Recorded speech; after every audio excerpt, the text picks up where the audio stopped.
Shift ಮಾಡಬೇಕಾಗುತ್ತೆ. ಅಲ್ಲಿ 19ನೇ ದಿನದಿಂದ ನಮ್ಮ ಮೊಟ್ಟೆಗಳು ಒಡ್ಕೊಂಡು ಮರಿಗಳು ಹೊರಗಡೆ ಬರುತ್ತೆ. ಆ ಬಂದಿರ್ತಕ್ಕಂಥ ಮರಿಗಳನ್ನ ನೋಡಿತಾರೆ ಒಂದು ಬಾಕ್ಸ್ ಕಟನ್ ಬಾಕ್ಸ್ ಒಂದು ತಗೊಂಡು ಕಟನ್ ಬಾಕ್ಸ್ ಒಂದು ತಗೊಂಡು ಒಂದು ಬಲ್ಪ್ ಹಾಕೊಂಡು ಒಂದರಲ್ಲಿ ನೀರು ಒಂದರಲ್ಲಿ ಮೇವು ಇಟ್ಕೊಂಡು 1 ತಿಂಗಳ ಕಾಲ ನಾವು ಬೆಳೆಸ್ಕೊಂಡ್ರೆ ಸಾಕು, ಆಟೋಮೆಟಿಕಲಿ ಮರಿಗಳು ಬೆಳ್ಕೊಳ್ಳುತ್ತೆ.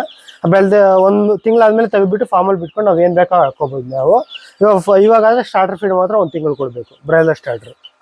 ಬೇರೆ ಏನು ಕೊಟ್ರೂ ಉಳಿಯಲ್ಲ ಮರಿಗಳು, 1 ತಿಂಗಳು ಪಕ್ಕ ಕೊಡಬೇಕು. ಬೇರೆ ವ್ಯಾಕ್ಸಿನೇಷನ್ ಏನಿಲ್ಲ? ವ್ಯಾಕ್ಸಿನೇಷನ್ ಅದೆಲ್ಲ ನಾವು ಹೇಳ್ಕೊಡ್ತೀವಿ, ವೀಡಿಯೋಸ್ ಬರುತ್ತೆ ನಿಮಗೆಲ್ಲ. ನಿಮ್ಗೆ ಲಸೋಟ ಒಂದು ಫಾಲ್ಫ್ಯಾಕ್ಸ್ ಒಂದು 2 ಹಾಕಿದ್ರೆ ಸಾಕು, ಇನ್ನೇನು ಬೇಕಾಗಿರೋದಿಲ್ಲ ನಿಮ್ಗೆ. ಇದೆಲ್ಲ ಆದಮೇಲೆ ನಾವೆಲ್ಲ ವೀಡಿಯೋಸ್ ಕಳಿಸಿರ್ತೀವಲ್ಲ, ಕ್ಲಾರಿಟಿಯಾಗಿ ನೋಡಿ ಅದ್ರ ಮೇಲೆ ಏನೋ ಡೌಟ್ ಬಂದರೆ ಫೋನ್ ಮಾಡಿ ಕೇಳ್ಬೋದು, ನೋ ಪ್ರಾಬ್ಲಮ್.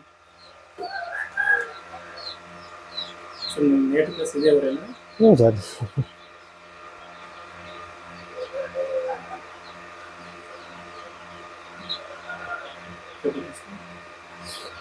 ಇದು ನಿಮಗೆ 83